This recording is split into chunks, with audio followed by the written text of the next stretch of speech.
La qualité de vie liée à la santé découle de la prise en charge des maladies chroniques. Il était très important de savoir ce que le patient perçoit de cette prise en charge.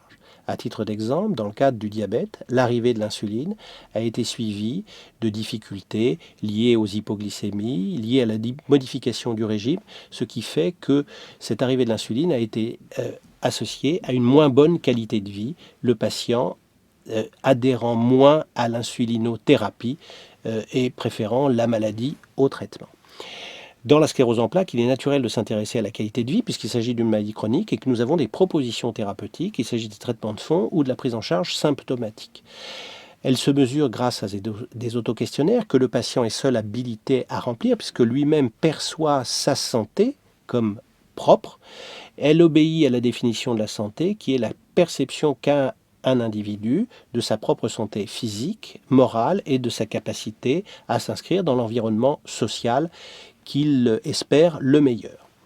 Dans la sclérose en plaques, on peut dire que la qualité de vie est très précocement altérée. Elle est probablement liée à l'angoisse de l'avenir, l'apparition d'un handicap, aux symptômes qui sont actuellement présents, et on peut penser tout particulièrement à la fatigue ou à ces difficultés d'environnement social ou d'inscription dans le monde du travail que perçoivent certains patients.